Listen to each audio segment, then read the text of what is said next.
Hey adventurers, so today's going to be another book review. This is going to be for Knife of Dreams by Robert Jordan. This is book 11 in the Wheel of Time, which is like a epic fantasy, high fantasy. Those are kind of encapsulate what this story is, as well as a little bit of boring fantasy. I'm going to have another review of unpopular opinions in this book because Crossroads of Twilight everybody thinks is one of his worst books. I thought it was stronger than several of the previous books. Knife of Dreams a lot of people really love. I did not. Yeah. Knife of Dreams is the 11th book in the Wheel of Time series by Robert Jordan, and the final one published before his death.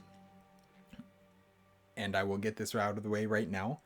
This is my least favorite book in the series. You might all hate me after this, but that's just how it read to me. I just did not love this book. And that is a little bit weird because things are finally starting to happen after the slowness that was Crossroads of Twilight. But at least I enjoyed some pieces of Crossroads of Twilight, whereas this one, basically it's Matt's storyline and Lan's storyline that I enjoyed, and very, very little else that I found to be enjoyable in this book. This one moves the pieces forwards towards the end, but in a lot of the times it was not in an interesting way for me. And there are several events that just did not stick with me at all until I read the next book in the series and discovered that they'd happened. So, yeah, that's I don't know what it is about the series, but some of these books are just very forgettable to me. Before I continue on with this review, though, I just quickly like to say, welcome to an Erudite adventure. I am T. Please like, comment, and subscribe if you haven't already. And yeah, let's get on into this review, and hopefully y'all don't unsubscribe after this one.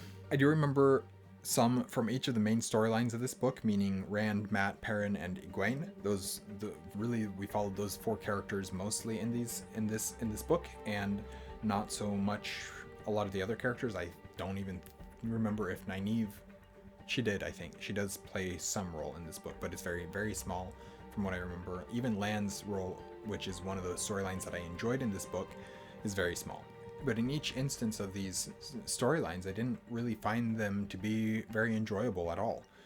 Perrin, at least, though, is finally making some progress after the events of the previous several books towards his goal of, I need to find Fael. But Perrin's single-mindedness and lack of ability to pay attention to what's going on around him led to him making bad decisions.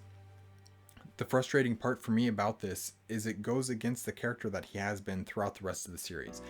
And maybe not entirely, and I don't think people will agree with me on this, but I feel like, in general, the character of Perrin has gone from somebody who I found extremely interesting in those first books to a character who is just so single-minded in a pursuit of a character who is just nasty to him. Fael is, I don't like Fael very much at all in this series, and especially the way she treats Perrin. I don't like it. I need to get back on book and just read what's written, but I haven't enjoyed Perrin's storyline at all for a long time, and it's the same thing with this book. I'm glad that things are finally happening, but it has taken a very long time. Matt feels a bit like he's getting sidelined in his own story, which is weird, and things are happening to him rather than him making any decisions on his own. I know that's kind of built into the story, especially the story of the ta'veren, I think is the word. So like I understand that that's kind of tied built into his story, is that things are happening to him rather than him getting to make decisions. But I also feel like in the actual events that are happening around him, a lot of the times he isn't the one with making any decisions. He doesn't have any choice in the matter of what's going on. It's one person or another manipulating him, and him just being like, I hate this is horrible. All that being said, I did actually enjoy his story a little bit. For future things are set up here for Matt, and overall I did enjoy what was going on in his storyline. So that's good. That's positive. Largely positive on Matt's storyline in this book. Egwene is stuck plotting and maneuvering the whole book, but very little of interest goes on in this book for her as well. And this, of course, very little that I find interesting. Her plotting in the tower just I don't feel like it was very interestingly done, and I was bored in this book so much of the time. Rand has some small amount of interesting things happen, but mostly as it leads to the climax of this book. That climax is interesting and shocking even. I was completely unaware of what was happening there, and the ramifications of that scene actually do make for some good storytelling.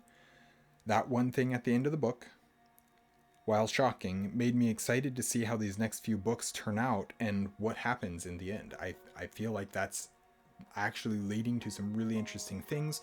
That was a shocking climax. I thought that it was well done, well told, interesting, and I honestly I couldn't believe what was happening there.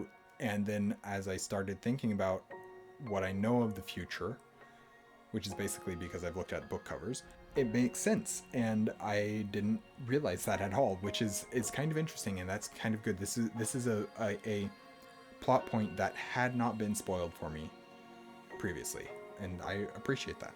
As I mentioned already, though, the little that we got of Lan's story was good. I really enjoyed that. Lan's storyline in this book, especially the final moments of his storyline in this book, I really enjoyed greatly. Overall, this is my least favorite book in the Wheel of Time series so far, with very little going for it to make it enjoyable to me. I have listed it as like a 3-star on Goodreads, but honestly I think it's lower than that. I didn't actively dislike the entire book, but there was just a ton of apathy for it the whole way through. All I can say is that at least there's some plot lines that got closed up. So yeah, I don't know why this book didn't work for me.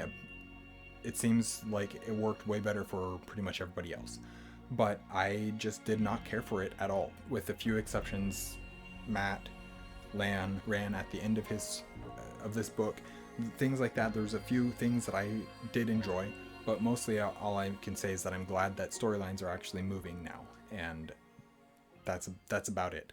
Yeah, so that is my review of Knife of Dreams by Robert Jordan, book 11 in the Wheel of Time. Thank you guys for watching an Erudite Adventure. Hope you all aren't too mad at me for that review, but it's what it is. That's my opinion. That's my feeling about the book, and yeah, that's why books are subjective. I think it's actually good that people disagree on books like this, because why would we want everybody to think exactly the same? That doesn't sound like a good idea for anybody. Anyways, thank you guys for watching an Erudite Adventure. We post videos every Monday and Thursday, and we will see you guys again soon. Stay warm.